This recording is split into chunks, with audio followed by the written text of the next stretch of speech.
Hello दोस्तों, नमस्कार। Political science learning में आप सभी का स्वागत है। हम लोग यूजीसी नेट पॉलिटिकल साइंस के प्रीवियस ईयर क्वेश्चन सॉल्व कर रहे हैं, जिसमें आज हम लोग इंटरनेशनल रिलेशंस के पीवाईक्यू सॉल्व करेंगे। और ये 11 दिसंबर 2023 का जो पेपर हुआ था, उसके जो इंटरनेशनल रिलेशंस के पीवाईक्यू होंगे, उनको आज हम लोग इस वीडियो में देखेंगे। तो आइए देखते हैं, जो सबसे पहला क्वेश्चन है वो क्या है। Choose the correct statement from the following. यहाँ पर कुछ स्टेटमेंट दिए हैं वीपन ऑफ मास डिस्ट्रक्शन के बारे में। आपको बताना है इनमें से कौन करेक्ट है, ठीक है। तो सबसे पहले पहला स्टेटमेंट क्या है। Weapon of mass destruction inter Alia include the atomic explosive weapons. तो वीपन ऑफ मास डिस्ट्रक्शन में आपके एटॉमिक एक्सप्लोजिव जो वीपन्स होते हैं वो कंसिडर किए जाते हैं। तो सही है, जितने भी न्यूक्लियर वीपन्स होते हैं वो सब वीपन ऑफ मास डिस्ट्रक्शन में आते हैं। दूसरा स्टेटमेंट है biological weapon are not include under the category of weapon of mass destruction. तो बायोलॉजिकल वीपन भी आपके mass weapon of mass destruction में आते हैं। तो यहाँ पर ये स्टेटमेंट गलत लिखा हुआ है, ठीक ना। तो बी स्टेटमेंट आपका इनकरेक्ट है, ए स्टेटमेंट करेक्ट है। Chemical weapons conventions outlaw the weapon of mass destruction. तो यहाँ पर कहा जा रहा है जो केमिकल वीपन कन्वेंशन है, उन्होंने जो mass of weapon of mass destruction है उसको आउटला कर दिया है, गैर कानूनी घोषित कर दिया है।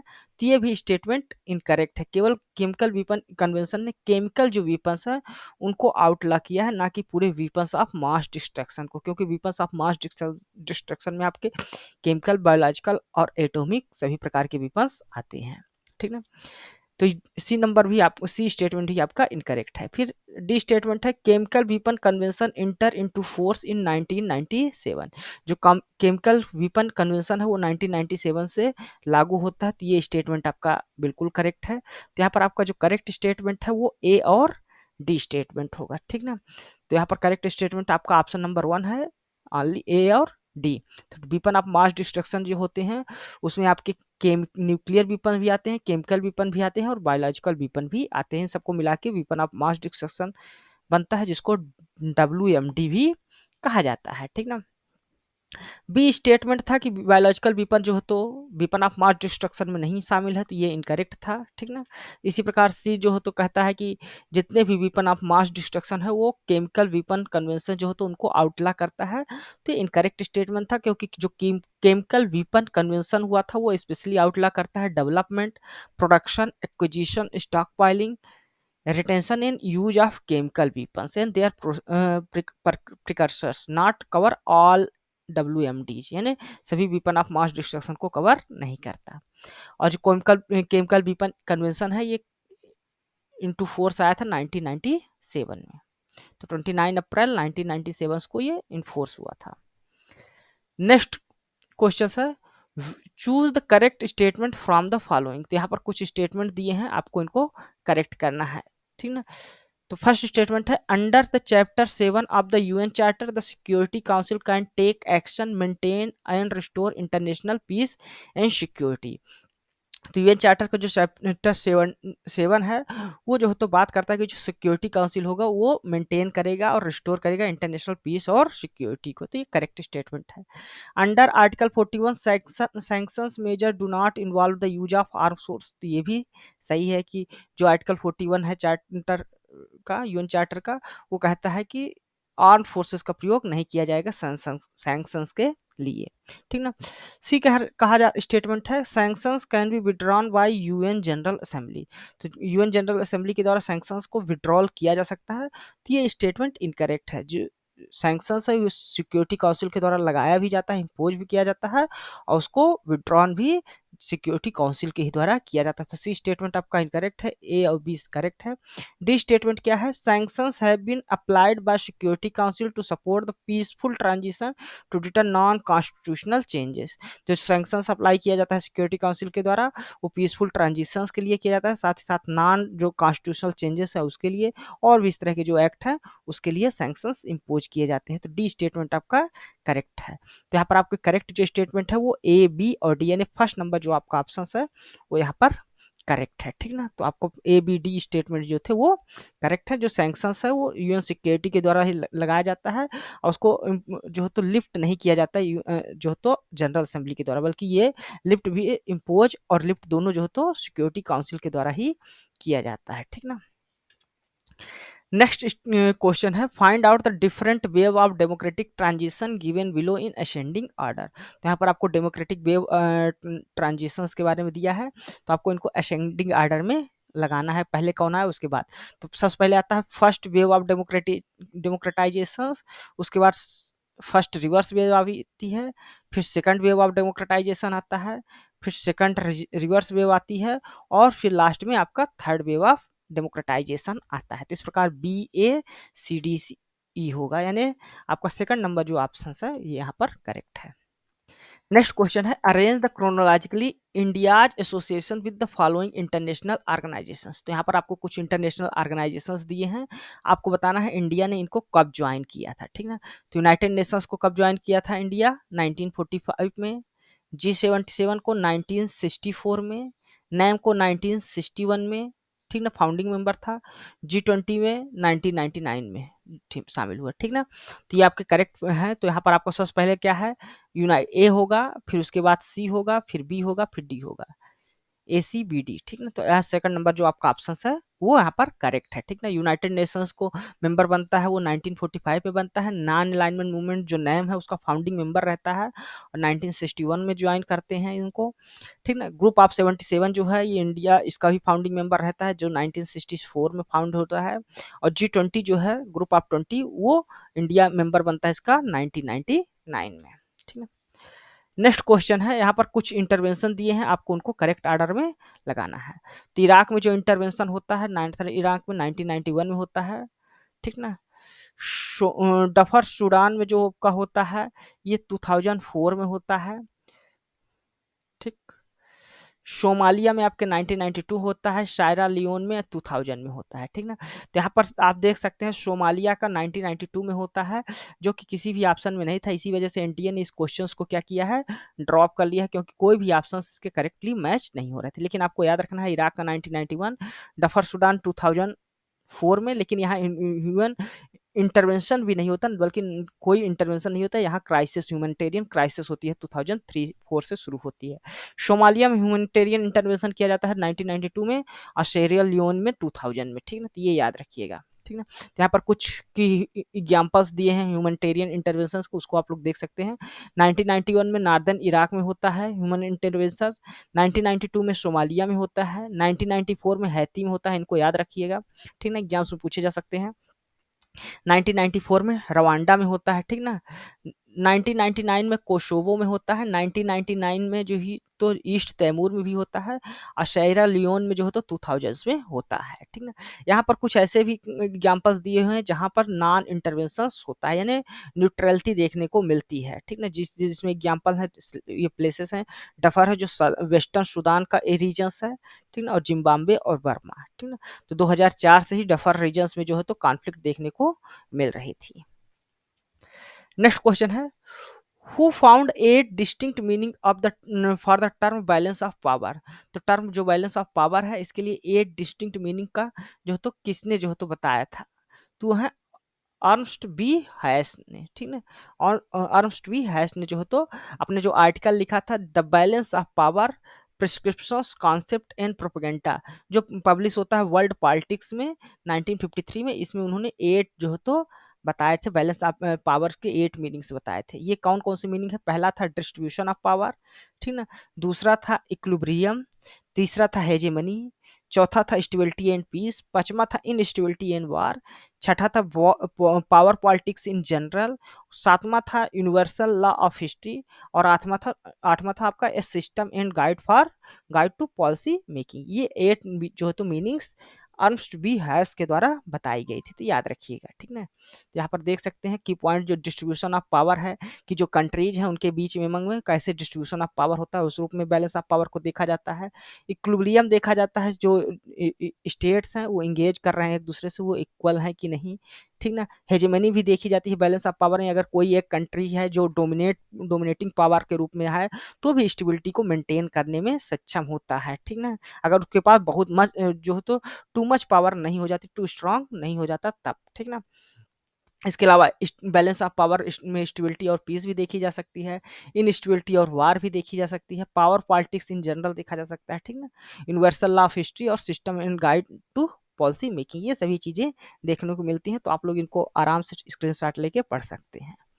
नेक्स्ट क्वेश्चन है, in which year did UN climate change conference commonly known as Copenhagen summit hold. तो Copenhagen summit UN climate change का कॉन्फ्रेंस का कब होता है, तो 2009 में होता है, ये याद रखिएगा, ठीक ना। तो मेजर देख लेते हैं, इंटरनेशनल इंस्टीट्यूट जो इन्वायरमेंट में है, जो एग्जाम्स की दृष्टि से इंपॉर्टेंट है, तो 1946 में होता है international convention for regulating of whaling, है ना। ये 1946 में होता है, जिसको वेलिंग कमीशंस भी, इंटरनेशनल वेलिंग कमीशंस भी कहा जाता है, ठीक है। 1950 में क्या होता है, वर्ल्ड मेट्रोलॉजिकल ऑर्गेनाइजेशन इटेब्लिश होता है, ठीक ना। 1959 में अंटार्कटिक ट्रीटी होती है ना, अंटार्कटिका के लिए। 1972 में United nation conference of human environment होता है स्टॉकहोम में, इसको स्टॉकहोम कॉन्फ्रेंस भी कहा जाता है, 1972 याद रखिएगा। फिर 1973 में कन्वेंशन होता है इंटरनेशनल ट्रेड इन इंडेंजर्ड जो स्पीसीज हैं उसके लिए होता है, ठीक है। 1982 में UN convention on the law of sea, जो लॉ ऑफ सी है यूएन लॉ भी कहा जाता है, वो होता है आपका, ठीक ना। 1985 में वियना कन्वेंशन होता है ओजोन लेयर को प्रोटेक्शन के लिए, याद रखिएगा। 1987 में बटलैंड कमीशन रिपोर्ट आती है, ठीक ना, जिसमें आइडिया ऑफ सस्टेनेबल डेवलपमेंट दिया गया था। 1987 में ही मॉन्ट्रियल प्रोटोकॉल होते हैं on substance that deplete ozone layers के बारे में, ठीक ना, जिसमें सीएफसी को कम करने की बात की जाती है, ठीक ना। 1988 में international panel on climate change establish होता है। 1992 में यूएन कॉन्फ्रेंस होता है ऑन इन्वायरमेंट एंड डेवलपमेंट, जिसको रियो डी जेनेरो में होता है, इसको अर्थ समिट के रूप में भी जाना जाता है, ठीक ना। इसमें सबसे पहले जो तो सस्टेनेबल डेवलपमेंट जो होगा उसकी बात की गई थी, ठीक ना। 1997 में जो तो क्योटो प्रोटोकॉल होता है, याद रखिएगा क्योटो प्रोटोकॉल कब होता है, 1997 में। 2009 में जो होता है UN climate change on conference, जिसको कोपेगन समिट भी कहते हैं, ठीक ना। तो 1992 में जो अर्थ समिट हुआ था, इसमें सबसे पहले जो है तो सस्टेनेबल डेवलपमेंट को इंटरनेशनल लेवल में लागू करने की बात की गई थी, इसलिए इसके कमीशन बना था ऑन सस्टेनेबल डेवलपमेंट, ठीक है। नेक्स्ट क्वेश्चन है, आपको यहाँ पर कुछ ऑर्गेनाइजेशंस दिए हैं और आप एक लिस्ट में ऑर्गेनाइजेशन दिए हैं और वो सेकंड लिस्ट है जो उसमें दिया है किस वर्ष ये इस्टेब्लिश हुए थे, आपको मैच कराना है, ठीक ना। तो आसियान आपको मालूम है 1967 में होता है इस्टेब्लिश, ठीक ना। ब्रिक जो है तो वो 2009 में होता है, एससीओ जो है तो 2001 में होता है, यूरोपियन इकोनॉमिक काउंसिल जो होता है ये 1957 में आते हैं। तो यहाँ पर आपका जो करेक्ट होगा ए का 4 होगा, बी का सेकंड, सी का फर्स्ट और डी का थर्ड, ये नंबर आपका सेकंड नंबर ऑप्शन यहाँ पर करेक्ट होगा। अब हम लोग देख लेते हैं कुछ की रीजनल ऑर्गेनाइजेशंस और ग्रुपिंग जो वर्ल्ड के हैं जो इंपॉर्टेंट है, तो यहाँ पर आप लोग देख सकते हैं अफ्रीका में अफ्रीका यूनियन है जो फाउंड होता है 2002 में, जिसके मेंबर स्टेट्स की बात करें तो 53 हैं। तो इस प्रकार आप लोग इनके जो हो तो सभी स्क्रीनशॉट लेके इन मेंबर्स जो रीजनल ऑर्गेनाइजेशंस हैं किस रीजन्स के हैं उसको भी याद कर लीजिएगा, रीजनल ऑर्गेनाइजेशंस किस वर्ष फाउंड हुए हैं और उसमें कितने मेंबर स्टेट्स हैं, तो कभी मैचिंग करने को आ सकता है, ठीक ना।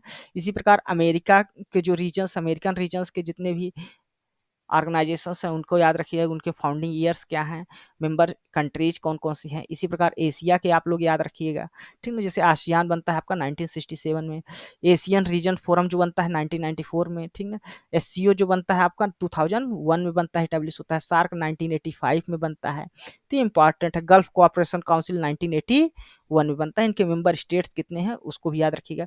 इकोनॉमिक कोऑपरेशन काउंसिल इको जो बनता है 1984 में बनता है, तो ये सब याद रखिएगा। इसी प्रकार एशिया पैसिफिक रीजन्स के जो ऑर्गेनाइजेशंस है फाउंडिंग ईयर्स क्या हैं, ठीक ना। यूरेशिया के आप लोग याद करिए, यूरोपियन यूनियंस के, यूरोपियन यूनियन कब बना, 1952 में बना, ठीक ना। तो इंपॉर्टेंट है जैसे नाटो 1949 में बना, ठीक ना। ब्लैक सी इकोनॉमिक कोऑपरेशन आपका 1992 बनता है, रीजन्स क्या है, यूरेशिया है, ठीक ना। तो ये सभी आपको याद रखना है। नेक्स्ट क्वेश्चन है arrange the following director general of WTO who held office in ascending order. तो यहाँ पर कुछ डायरेक्टर जनरल्स के डब्ल्यूटीओ के हैं, उनको आपको असेंडिंग ऑर्डर में लगाना है। जैसे सबसे पहले तीसरे नंबर पे बनते हैं माइक मोरे बनते हैं, ठीक ना, ये तीसरे होते हैं।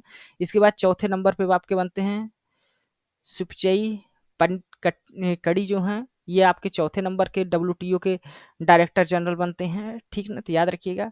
फिर इसके बाद बनते हैं पास्कल लैम्च, ये 5वें नंबर के डायरेक्टर जनरल बनते हैं। और छठे नंबर में रॉबर्ट एजवेडो बनते हैं, ठीक ना। तो यहाँ पर इस प्रकार आपका करेक्ट आंसर होगा क्या, A C B D, ठीक ना, A C B D, यानी कि फर्स्ट नंबर जो आपका ऑप्शन है यहाँ पर करेक्ट है, ठीक ना। माइक मूरे 1990 से 2002 तक रहते हैं। सुपचई जो है तो 2002 से 2005 तक रहते हैं। पास्कल आपके 2005 से 2013 तक रहते हैं।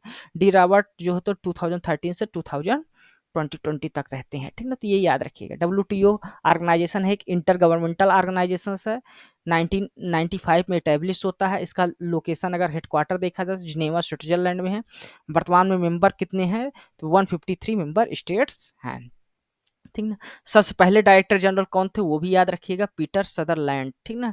इनका जो होम कंट्री है वो आयरलैंड है, ठीक है। दूसरे नंबर पे रेटेनको रगोरो। वर्तमान के कौन से हैं याद रखिएगा, नगोजी ओकोंजियो इवेला, ठीक ना, जो मार्च 2001 से जो तो ऑफिस में है, वर्तमान में यही चल रही है, 7वें नंबर के हैं, ठीक है।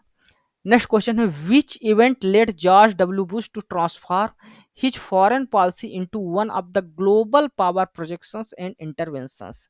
तो जॉर्ज डब्ल्यू बुश अपनी फॉरेन पॉलिसी को कब ट्रांसफर करते हैं कि वो ग्लोबल पावर के प्रोजेक्शन और इंटरवेंशंस के रूप में करेंगे, तो वो 11 सितंबर का जो 9/11 का अटैक होता है उसके बाद से, तो इस इवेंट्स के बाद होता है। तो 11 सितंबर 9 याद रखिएगा, 9/11 का जो टेररिस्ट अटैक होता है उसके बाद जॉर्ज डब्ल्यू बुश अपनी फॉरेन पॉलिसी को पूरी तरह से चेंज करते हैं और ये अडॉप्ट करते हैं more interventionist in global proactive foreign policy को। नेक्स्ट क्वेश्चन है find out the correct one with regard to failed state. तो यहाँ पर फेल्ड स्टेट के बारे में आपको कुछ स्टेटमेंट है, आपको इनको पता करना है। Sierra Leone is a failed state, Sierra Leone क्या फेल्ड स्टेट है, तो ये स्टेटमेंट आपका करेक्ट है, ठीक ना। A failed state is unable to provide function that define them as a state. तो जो स्टेट फेल्ड स्टेट होते हैं वो बेसिक फंक्शंस करने में अच्छा सक्षम नहीं होते, अनेबल होते हैं, तो ये भी सही है स्टेटमेंट। तो ए भी सही है, बी भी सही है। Failed state is able to coerce the inhabited, तो कोर्स करने में जो तो उन पर फोर्स लगाने में इनहेबिटेड अनेबल रहते हैं, एबल नहीं रहते, तो ये स्टेटमेंट इनकरेक्ट है। Failed state is able to successful control the inhabited, successful control करने में नहीं सफल होते बल्कि फेल्ड होते हैं फेल्ड स्टेट, तो सी डी इनकरेक्ट है, ए बी आपके स्टेटमेंट आपके करेक्ट है। तो यहाँ पर जो करेक्ट आंसर होगा वो 4 नंबर ऑप्शन होगा, यानी ए बी स्टेटमेंट केवल करेक्ट है।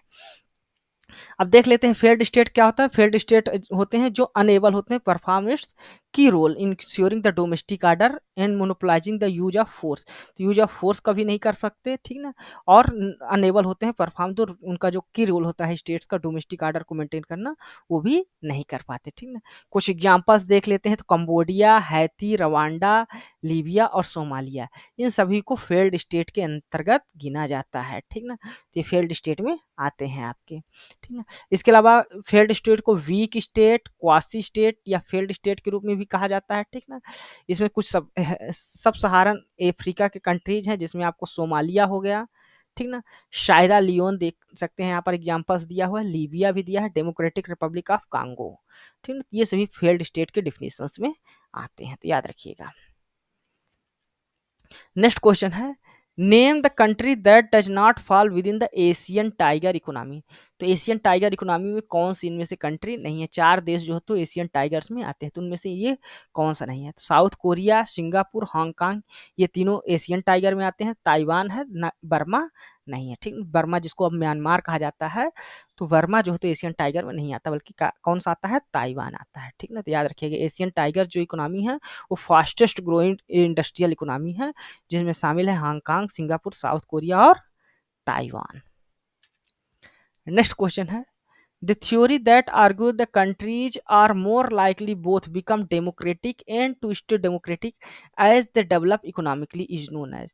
तो इनमें से कौन सी थ्योरी ये कहती है कि वो कंट्रीज जो डेमोक्रेटिक होती हैं और डेमोक्रेटिक बनी रहना चाहती है जब वो इकोनॉमिकली रूप से और भी डेवलप हो जाती हैं। तो ये थ्योरी है classical modernisation theory. Classical modernisation जो थ्योरी है वो कहती है कि कोई भी कंट्री अगर सोशियो इकोनॉमिक रूप से डेवलप है तो मोर उसके चांसेस है कि वो और भी डेमोक्रेटिक होगी और डेमोक्रेटिक बनी रहना चाहेगी जिस तरह जैसे जैसे उनका डेवलप होता जाएगा, ठीक ना। ये जो है तो सैमुअल मार्टिन लिप्सेट के द्वारा 20वीं सेंचुरी में ये सभी थ्योरी दी गई थी। नेक्स्ट क्वेश्चन है who said the statement that statements think and act in term of interest defined as a power. तो इनमें से किसका जो है तो मानना कि जो स्टेट्समैन होते हैं वो उसी तरह थिंक और एक्ट करते हैं जो उनके इंटरेस्ट होते हैं जो डिफाइन करते हैं कैसे एज ए पावर्स के रूप में। तो ये जो है तो हंस मर्गनथाउ के जो 6 रियलिस्ट प्रिंसिपल्स है उनमें से निकल के आता है। तो ये हंस मर्गनथाउ का मानना है, ठीक ना। नेक्स्ट क्वेश्चन है the true beginning of the modern state system mark the end of. तो ट्रू जो मॉडर्न स्टेट सिस्टम है वो कब से शुरू हुआ है तो 30 ईयर वार्स के जब एंड हुआ है वहां से, ठीक ना। 30 ईयर वार्स के बाद ही ट्रू जो है तो कहा जा सकता है कि मॉडर्न स्टेट सिस्टम बिगन हुआ है। जहां पर 30 ईयर वार्स के बाद होती है peace of Westphalia, treaty of west peace of Westphalia होती है जो साइन की जाती है 1948 में, ठीक ना। इसी के बाद जो है तो नेशन जो 30 ईयर्स वार है उसके बाद ये ट्रीटी साइन होती है और इसके बाद जो मॉडर्न स्टेट्स हैं जिनको ज़्यादा सोवरेंटी दी जाती है, ऑटोनॉमस अफेयर जो इनके इंटरनल अफेयर होते हैं उनको मैनेज करने के लिए ऑटोनॉमी दी जाती है, वो शुरू होता है 1648 के बाद से ही। नेक्स्ट क्वेश्चन है the present political regime in central Asia Republic of Tajikistan falls under which of the following category. तो सेंट्रल एशिया रिपब्लिक जो तजिकिस्तान है वहाँ की जो गवर्नमेंट है उस किस कैटेगरी में आती है, वहाँ की जो पॉलिटिकल रिजीम है तो ये सिविलियन डिक्टेटरशिप में आती है। तो याद रखिएगा सिविलियन डिक्टेटरशिप। नेक्स्ट क्वेश्चन है citizens charter was first articulated and implemented in UK as a national programme in which year. तो जो सिटीजन चार्टर है वो फर्स्ट जो है तो आर्टिकुलेट कब किया गया था और इम्प्लीमेंट कब किया गया था as a national programme UK में, ठीक ना, यूनाइटेड किंगडम में। तो ये 1991 में, ठीक ना। तो 1991 में citizen charter was British political initiative launch by the prime minister John measures, ठीक ना, जॉन मेजर्स के द्वारा 22 जुलाई 1991 में हुआ था, ठीक ना। तो सिटीजन चार्टर आया था यूके में 1991 में। तो धन्यवाद दोस्तों, ये था हमारा यूजीसी नेट का प्रीवियस ईयर का क्वेश्चन का वीडियो एनालिसिस जो 11 दिसंबर 2023 को हुआ था। यह एनालिसिस आपको कैसा लगा है आप अपने कमेंट्स के माध्यम से हमें जरूर बताइए। साथ ही साथ आप हमारे इस वीडियो को लाइक करें, हमारे इस चैनल को सब्सक्राइब कर लें ताकि जो इस तरह की वीडियोज हैं वो आप तक पहुंचती रहें। धन्यवाद, थैंक यू।